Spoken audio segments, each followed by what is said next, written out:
All right, I'm not sure if people are aware of this, but the Detroit Lions number one and number 1A, 1B, or number one, number two options are TJ Hockenson and DeAndre Swift. And I think a lot of people miss or just didn't pay attention to Dan Campbell speaking on how they wanted to use DeAndre Swift. And in New Orleans last year when Mike Thomas went down, the number one option for New Orleans was Alvin Kamara.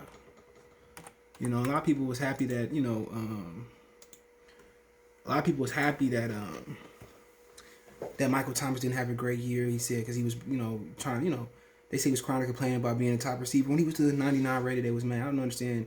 He went to Ohio State. I get it, but I didn't really understand the issue with Michael Thomas. He is one of the best receivers just because he don't go deep and catch. A lot of people got spoiled with Randy Moss, and Randy Moss ain't the top three receiver in my opinion. My top three is Jerry Rice, Terrell Owens, and like maybe Fitzgerald. Because people don't know about football. I used to watch plenty of games where Randy Moss would quit. And if you challenged him early, he's a great receiver. He definitely could be four. I mean, you can make an argument for him to be three, but he would quit. And he didn't go across the middle. He didn't run those slant routes and stuff. And T.O. did. And that was the difference. T.O. was a more complete receiver, and Jerry Rice was the completest receiver out there. But, just because you don't take it deep don't mean you're not a great receiver.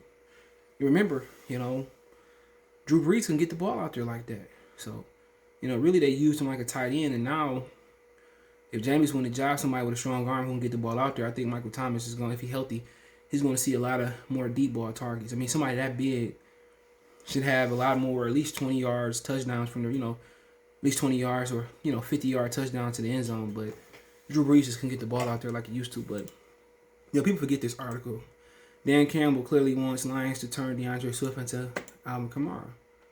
Okay, Campbell just talked about moving DeAndre Swift into the slot and letting him go one-on-one versus linebackers. This is all going to be very well today, And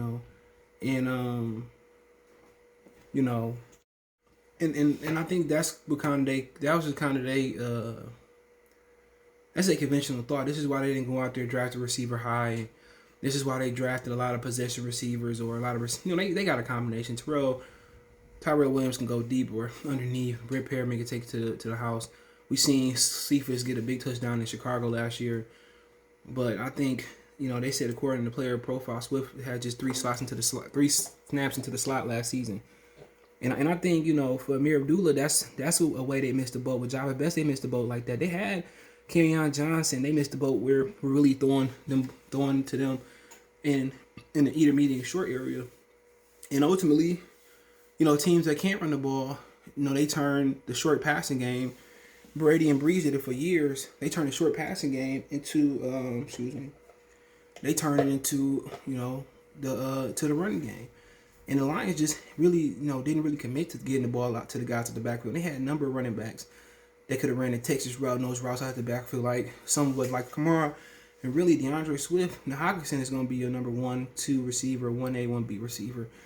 And I think they're really going to get Hockenson involved over the middle where Stafford never got Pettigrew, Ebron, or Hockenson involved. You're going to see an offense in which really they're going to do a lot of high-low type of stuff. Swift going to come on the Texas route underneath. You're going to see Hockenson take the next level to the post. Really, that's what it's gonna be. And they're gonna run routes where Kamara Swift is gonna be on the Texas, and he's gonna be on the option route. He's gonna go to the boundary, and Hockenson is gonna be on a shallow cross route. You're gonna see a lot of that type of stuff. Him in the slot, running those different routes, and he's gonna be the number one target. He's gonna be him and Hockenson's gonna be in situations where they got to bracket them. When they bracket them, guess what? Tyrell seeing one-on-one. Swift seeing one-on-one out the backfield.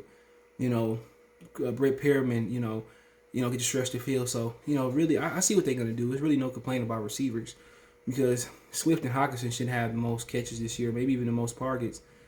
And for Hockenson, it's just you got to use him like Gronk.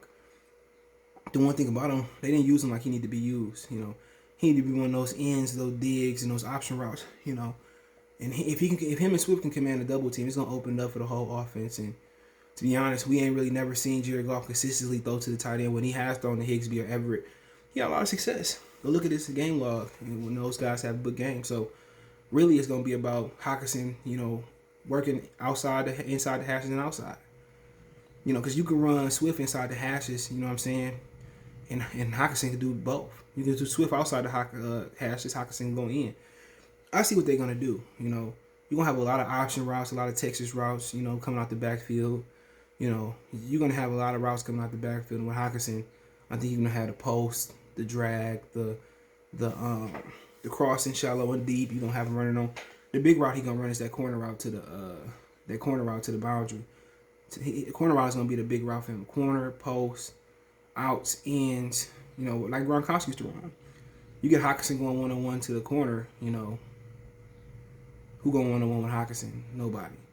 You get him going in the post. They're gonna have to bracket him. And once you double with bracket him over the middle, it's to the point where now Swift getting 1-on-1s. Now Williams getting 1-on-1s. Now Cephas getting 1-on-1s. Now Brett Perriman getting 1-on-1. So when you see situations like that, that's what's gonna happen. But honestly, I think I think it's gonna be a great.